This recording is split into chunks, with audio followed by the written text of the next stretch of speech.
नमस्कार। मैं स्टार्ट ऐसे ही करूं। मेरा नाम अजीत मिश्रा है और बहुत जल्दी बुलाया, बिल्कुल इनिशियल स्टेज है, लेकिन फिर भी लास्ट सेशन, ये सेकंड सेशन है, आई एम हियर। और जब मैंने शुरू किया इस सेशन को, दो तीन तरीके के बच्चे, बेटा ये शांत हो जाओ, अभी मैं सर से बात ही कर रहा था कि बच्चे पीछे बात कर रहे हैं। सर ये जो बच्चे बात कर रहे हैं इनके लिए दो लाइन है। जैसे जैसे दरवाजे को दस्तक जिंदा रखती है, जैसे दरवाजे को दस्तक जिंदा रखती है, दिल को जैसे धक धक जिंदा रखती है। कुछ लोग बात ना करें तो मर जाते हैं, कुछ लोगों को बक बक जिंदा रखती है। ये पीछे लड़के शांत। अब ये सर, प्रिंसिपल सर ने अभी थोड़ा गुस्सा किया।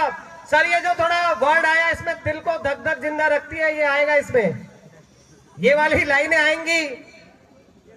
और फर्स्टली व्हेन आई स्टार्टेड, अब जब मुझे बच्चे ने बुला लिया है तो एक तो टाइम ले जाऊंगा सर, मैं थोड़ा टाइम ले जाऊंगा। मुझे लास्ट ईयर की याद आ जाती है विनय की, विनय ने बोला कि 2 मिनट सर बस, तो it will take time Vinay, it will take time. When I started तो इसलिए बोला, पहली चीज, फर्स्ट पिक्चर मेरे माइंड में आती है, पहली पिक्चर जो मेरे माइंड में आती है जब मैंने सेशन शुरू किया, विकास सर को याद होगा और डॉली मैम अगर बैठी है उन्हें याद होगा। जब मैंने स्टार्ट किया तो मैंने एक बच्ची रोते हुए देखी, प्रियांशी लड़की। इतने प्रेशर में 3 तरीके के बच्चे थे। वो लड़की मैंने रोते देखी क्लास में, और रोते हुए जब मैंने उससे पूछा वो बता नहीं पाई कारण क्या था। मैंने विकास सर को बुलाया था, मैं कहा सर बच्ची रो रही है। सर ने डॉली मैम को बुलाया और कहा कि बात करने को इससे बात करो, क्या बात है। मुझे याद है वो, और जब बच्ची से मैंने पूछा लास्ट में तो वो ये कह गई कि सर जेई क्लियर करना है, नीट क्लियर करना है, शायद जेई क्लियर करना है। और इतना प्रेशर मैंने उन बच्चों पे देखा कि आप इतना प्रेशर ले जा रहे हैं। और दूसरे तरीके के बच्चे मैंने वो देखे क्लास में, 12th में लड़के जानते हैं, जब मैं क्लास लेता रहा तो जब मैं इनसे पूछता था तो ये कहते थे नहीं नहीं सर हमारे घर पे ये तो दूध का काम करेगा, हमारा तो हो जाएगा सर, हमें तो घर वाले वैसे ही पढ़ने भेज रहे हैं सर, हम तो नहीं कर लेंगे। यहाँ की लैंग्वेज, वो ऐसे बोल गया लड़का। मैंने तीसरी प्रॉब्लम जब देखी, मैं सर के ऑफिस में था, प्रिंसिपल सर के, और प्रिंसिपल सर ने मुझसे ये कहा कि सर ये लड़के तो बहुत ब्राइट हैं, लेकिन इनके अंदर जो अभी जिस बात की सर जिक्र कर रहे थे, जिस बात का जिक्र करके गए, सर ने मुझसे कहा कि सर ये लड़के बड़े ब्राइट है, पर ये जो उम्र वाली प्रॉब्लम होती है ना इन्हें, जो इन उम्रों में आ जाते हैं, समस्या होती है, अगर ये समस्या ना हो तो ये बहुत आगे जाएंगे। वो पेरेंट्स वाला कंसर्न था, जो एक पेरेंट्स का कंसर्न होता है बच्चे के लिए कि बच्चा बिगड़ ना जाए। मैं तीनों सिचुएशन पे एक बात कहना चाहूंगा, तीनों सिचुएशन पे। एक पहला, जो प्रांसी बच्ची मुझे रोती हुई मिली थी पहले, आप पढ़ रहे होंगे साइंस, आप बायो पढ़ेंगे, आप केमिस्ट्री पढ़ेंगे, आप फिजिक्स पढ़ेंगे, आप बहुत ज्यादा अगर प्रेशर में आ गए तो आपके साथ हमेशा लैंग्वेज साथ है, आपके साथ 9th में लैंग्वेज साथ है, आपके साथ 10th में लैंग्वेज साथ है, आपके साथ 11th में लैंग्वेज साथ है, आपके साथ हमेशा लैंग्वेज की वो चैप्टर्स हैं, हमेशा वो कहानियां जो आपको मोटिवेट करती हैं। आप कैसे रो सकते हैं? आपके पास हमेशा रिचर्ड H.E. ब्राइट की कहानी है, जो नर्सरी क्लास में लड़का जिसने 25 तरह की बटरफ्लाईज पे, 25 स्पीसीज ऑफ बटरफ्लाई पे रिसर्च कर दी थी सिर्फ नर्सरी क्लास में। और 7 साल की हार्डवर्क के बाद जब वो पहली बार काउंटी साइंस फेयर में जाता है, और काउंटी साइंस फेयर में 7th में वो फेल हो जाता है। सोचो आप, 7 साल की हार्डवर्क के बाद वो फेल हो जाता है। कब पढ़ा आपने इसे? आपने इसे 10th क्लास में पढ़ा। और आप कैसे डिमोटिवेटेड हो सकते हैं जब आपको ऐसी कहानियां पढ़ने को मिल रही है लैंग्वेज में? आप नहीं डिमोटिवेटेड हो सकते। Richard H.E. ब्राइट 7 इयर्स के हार्डवर्क के बाद पहली बार जब काउंटी साइंस फेयर में जाता है, फेल हो जाता है, और वो कहता है कि I didn't do the hard work like others, मैंने मेहनत नहीं की थी, अगले साल मैं बहुत अच्छा करूंगा। और उसने 8th क्लास में फिर हार्डवर्क की और वो सक्सेसफुल हुआ। आप ऐसे लोगों की कहानी पढ़ के गए हैं। आप 11th क्लास में बर्थ चैप्टर में डॉक्टर की कहानी पढ़ के गए हैं, डॉक्टर साहब की कहानी पढ़ के गए हैं। अभी भी याद होगा 11th क्लास के बच्चे बैठे ना, डॉक्टर, वो डॉक्टर जो सुबह अपनी गर्लफ्रेंड से लड़ाई हुई है उसकी, पूरे दिन जॉब करके आया है, जब वो घर पे जाता है कि अब मैं शाम को सोऊंगा, थोड़ी देर रेस्ट लूंगा, तो घर पे जाता है और एक आदमी को पाता है, वो बैग लेके खड़ा हुआ है, कहता है डॉक्टर साहब मेरी वाइफ बहुत बीमार है, 20 इयर्स के बाद हमारी पहली प्रेगनेंसी, आपको चलना पड़ेगा। और डॉक्टर पूरे दिन की थकान के बाद भी अपना झोला उठाता है और चल पड़ता है, कहता नहीं मैं तेरे साथ चल रहा हूं। आप उस डॉक्टर के हार्डवर्क को देखो। और बाद में प्रांसी मुझे बहुत हंसते हुए मिली, यहां बैठी होगी बच्ची, मैं देख नहीं पा रहा हूं अभी, पर वो बहुत हंसते हुए मिली, अभी भी हंस रही है। वो हार्डवर्क उसका, मुझे याद है वो बच्ची। और दूसरे तरीके के बच्चे जो ये कहते रहे हमेशा कि सर हमारा तो हो जाएगा।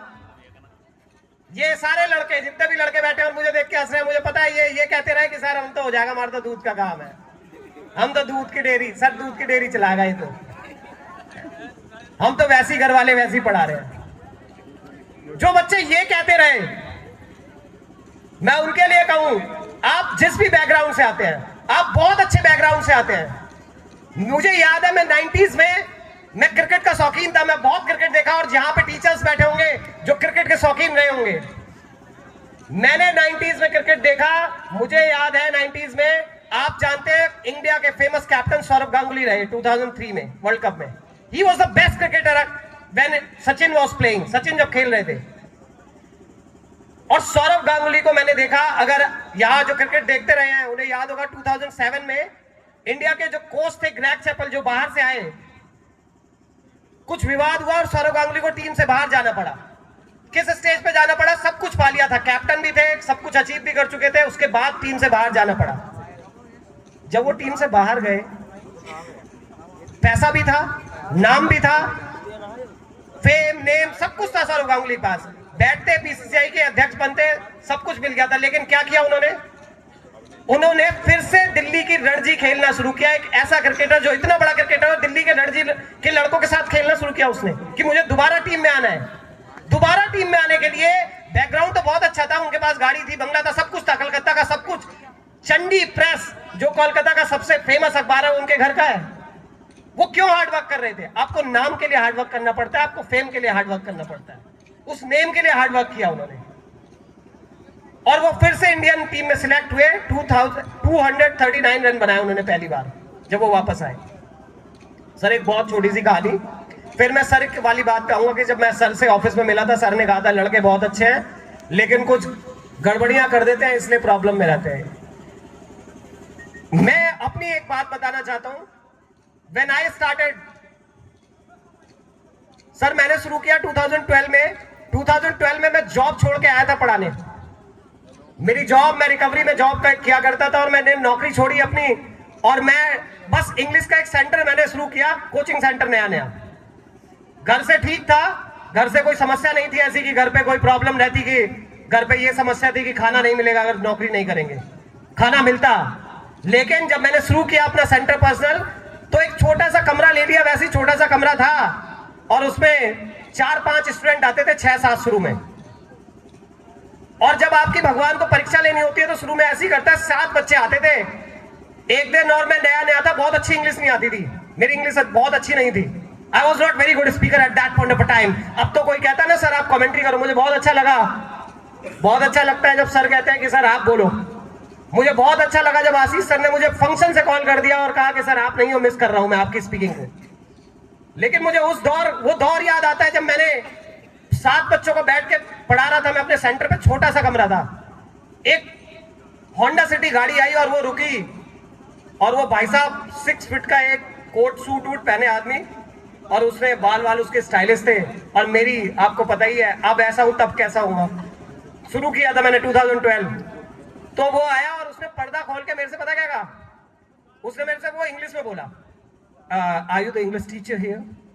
अब मैं थोड़ा हेजिटेट हो गया, मैंने कहा ये अब बेइज्जती करेगा, मेरी सही से है नहीं। अब ये इन बच्चों के साथ 7 बच्चे बैठे हुए, इनके सामने ये बता के जाएगा मुझे कि भाई तुझे आती नहीं। तो मैंने उससे कहा सर आप बाहर आ जाओ। मैं उसे कमरे से बाहर ले गया, मैं कहा बाहर ही कर ले जो करना है, मैं साथ बैठे ये भी चले जाएंगे, कल से आने का नहीं कोई सा। तो मैं कहा बाहर आ जाओ सर आप। तो मैं उसे बाहर बुलाया, तो उसने बाहर मेरे से इंग्लिश में बात की। मैंने मैनेज किया, पर मुझे पता लग गया कि आपको पता लग जाता कि हो गई इंसान, मेरे से हुआ नहीं। तो वो मुझे बता के चला गया, वो भी मुझे जता के चला गया कि तेरे बस की है नहीं, यू कैन नॉट डू। और मेरा मुंह लाल हो गया। जब आप एज ए टीचर फेल होते हो ना, यहाँ अगर टीचर्स बैठे, जब आप एज ए टीचर फेल होते हो, अपना टैलेंट फेल होता है। मेरा मुंह लाल हो गया और वो मुझे बता के चला गया तुम्हारे बस की नहीं है। मैं उस दिन जब घर गया ना सर, मैंने अपने पापा से कहा मैं नहीं करूंगा ये काम, मुझे पढ़ाना नहीं है ये स्पीकिंग, ये कम्युनिकेशन क्लासेस। फिर मैंने सोचा मैं करूंगा क्या, रिकवरी में जॉब करता था, मैंने कहा वही जॉब होगी, अगर ऐसे हार गए तो बैठना पड़ेगा। अगेन आई स्टार्टेड, मैंने अगले दिन गया, मैंने कहा शुरू करना है, मेहनत करनी है और इसी पे ही काम करना है। अब जब मैं अगले दिन से जब भी जाऊं, जब मैं पढ़ाना वहां पे शुरू करूं, तो मैं सुबह सुबह शटर खोलूं और मैं पढ़ाऊं, तो वो बंदा पता नहीं क्या था, वो आदमी वहां से ब्रेड लेता हुआ निकले, और जब भी वो ब्रेड लेता हुआ निकले तो मुझे देखता हुआ ऐसे, वो मुझे ऐसे देखता हुआ जाए, और जैसे वो मुझे देखे मैं पर्दा बंद करके अंदर हो जाऊं, यार ये अभी फिर आ गया, ये फिर बेइज्जती करेगा, ये फिर मेरे को अभी कुछ कहेगा, तो मैं फिर अंदर हो जाऊं, मैं पर्दा बंद करके। तो ये इट हैपेंस, जब आप स्टार्ट करते हैं, मेहनत आप स्टार्ट करते हैं तो होता है ऐसा, when you are starter. And the last thing I want to say, कि सर ने जो बात कही, सर ने मेरे से जब कहा था, अभी सर थोड़े दिन पहले की बात है, ऑफिस में आया तो सर ने बोला कि ये बच्चे they are very good, but ये आउट ऑफ ट्रैक वाली जो चीजें, इन चीजों में लग जाते हैं तो बच्चे बेकार हो जाते हैं। फिर से मैं लिटरेचर का एग्जांपल देना चाहूंगा। आपको पता है, आपने 10th क्लास में पोएट्री पढ़ी, एनी ग्रेगरी पढ़ी है ना, any Gregory, for any Gregory, 10th class में जब एनी ग्रेगरी पढ़ी तो उसमें क्या है, उसमें लड़की और लड़के की कॉन्वर्सेशन है, बहुत बोल्ड पोएट्री है। हम तो लिटरेचर पढ़ाते हैं सर, बोल्ड पढ़ाते हैं, उसमें बड़ी बोल्ड कॉन्वर्सेशन है। लड़का कहता है लड़की से कि ये जो तेरे सुनहरे बाल है और जो तेरी पर्सनैलिटी है, जो तेरी सुंदरता है, मैं इससे कैसे ना अट्रैक्ट हो जाऊं, जो इतना स्टाइल से तुम चलती हो, ये तुम्हारी पर्सनैलिटी ऐसे है कि मुझे अट्रैक्ट कर रही है। तो लड़की उसे जवाब देती है कि सुनो, अगर तुम्हें ये आउटर पर्सनैलिटी अट्रैक्ट कर रही है और मेरे सुनहरे बाल अट्रैक्ट कर रहे हैं, तो तुम यहां से चले जाओ, मुझे एक ऐसा लड़का चाहिए जो मुझे मेरे लिए प्यार करे, मेरे बालों के लिए प्यार ना करे, ऐसा लड़का नहीं चाहिए। तो फिर लड़का जवाब देता है, कहता है मैडम आप गलत रास्ते में हैं, फिर आप क्या कह रही हैं, आपको ऐसा लड़का चाहिए जो आपको दिल से प्यार करे? ऐसा लड़का तो आपको मिलेगा ही नहीं। अगर आप ये सोच रहे हैं कि आपको कोई दिल से प्यार करे, तो सिर्फ वो ऊपर वाला है, वो भगवान है जो आपको आपके लिए दिल से प्यार कर सकता है। बाकी इस संसार में कोई ऐसा मिलेगा नहीं जो आपको आपके लिए प्यार करेगा। वो आपकी आउटर पर्सनैलिटी और आपकी आउटर चीजों के लिए प्यार कर सकेगा। तो आपको ये ध्यान रखना पड़ेगा, लड़के लड़कियों सबको, कि आपको अगर आपके लिए कोई प्यार कर सकेगा तो सिर्फ ऊपर वाला है, वो भगवान है, दूसरा कोई नहीं है जो आपको आपके लिए प्यार करेगा, कोई भी नहीं है। वो एनी ग्रेगरी पोएट्री वो मैसेज देती है। मैंने ऐसे भी बच्चे देखे हमारे 12th क्लास में, मुझे लगा शायद हो सकता है, जो बहुत ही कॉन्फिडेंट थे, बहुत ही ओवर कॉन्फिडेंस, ओवर नहीं यूज करूंगा, बच्चे मेरे ही हैं, ओवर कॉन्फिडेंस थे, उन्हें लगा कि दे आर द बेस्ट। आप जब जब बेस्ट होगे, आप जब जब ओवर कॉन्फिडेंट होगे, अब तो सर सुनना पड़ेगा, अब तो माइक आ गया, अब तो इट विल टेक टाइम। अब आप क्या कहते हैं, हिला नहीं सकते अब देखो माइक, अब देखो जो वो बोलते हैं, है ना। तो सर कह रहे हैं शायरी, तो मैंने शायरी कल लास्ट ईयर, मनोहर सर नहीं, कैन नॉट स्टॉप एक ये था, मैंने पिछली बार जो बोली थी लाइन कि बिछड़ के तुमको कैसा लग रहा है, क्या तुमको भी हमारे जैसा लग रहा है, कि बिछड़ के तुमको कैसा लग रहा है, क्या तुमको भी हमारे जैसा लग रहा है, यहाँ तो जान निकले जा रही है और तुम्हें ये शेर अच्छा लग रहा है। ये नहीं, आप जब भी आप लाइनें कहेंगे तो मैं उन कॉन्फिडेंट बच्चों के लिए कहना चाहता हूं जो कॉन्फिडेंट, ओवर कॉन्फिडेंट है और कॉन्फिडेंट भी थे, उनमें टैलेंट है, बहुत अच्छा टैलेंट है हमारे। मैं नाम ले लूंगा बच्चों का, इस 12th क्लास में ऐसे ऐसे बच्चे हैं जो बहुत अच्छे हैं, जो 99% भी ला सकते हैं, उनको मैं जानता हूं यहाँ पे। लेकिन आप जब जब ओवर कॉन्फिडेंस में जाएंगे, अगर आप उसे कॉन्फिडेंस को ओवर कॉन्फिडेंस में बदलेंगे, आप डाउन टू अर्थ नहीं रहेंगे, तो आप क्या, मैं एक mythology, because mythology favourite subject रहा है मेरा, मैं कल ही एक क्लिप देख रहा था जिसमें राजा दशरथ विश्वामित्र जी को क्या कह रहे हैं, राजा दशरथ जी ने विश्वामित्र जी को कहा कि गुरुजी अब आपसे दिल लग गया है, आपने राम जी को पढ़ाया, अब आपका हम यही आश्रम बनवा देते हैं, अब आप जाओ मत यहां से, मन लग गया है आपसे, आप अब जाओ मत, आपका यही स्कूल खुलवा देते हैं, वो तो राजा थे, आपका यही स्कूल खुलवा देते हैं, अब आप यहीं रहो। तो विश्वामित्र जी ने कहा, राजन, माया कई रूप में ठगती है। मेरे जैसा ऋषि जो ब्रह्म ऋषि बनने वाला था, ब्रह्म ऋषि बनने के बिल्कुल कगार पे था, उसे मेनका ने आके रोक दिया था। विकास सर नहीं रुकेगा, मेनका ने आके रोक दिया था। तो मेरे उस कॉन्फिडेंस को, जब मैं कॉन्फिडेंस पे था, बिल्कुल ओवर कॉन्फिडेंट था, मैं स्वर्ग बनाने की बातें करता था, उस समय पे मेनका ने आके मेरी तपस्या भंग कर दी थी।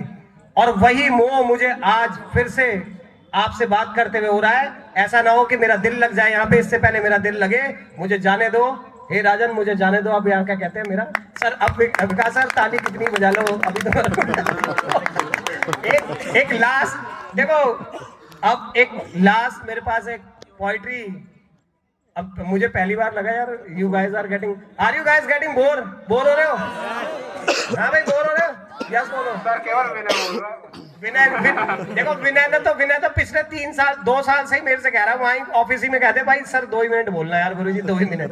देखो, एक तो मैं ही बात करता हूँ विनय तुम्हारी, और कोई बात भी नहीं करता। देखो,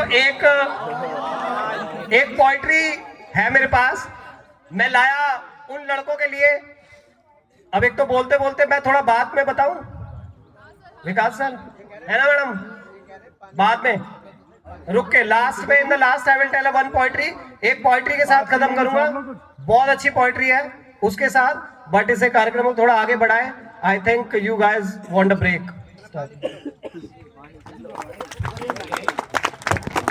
थैंक यू सो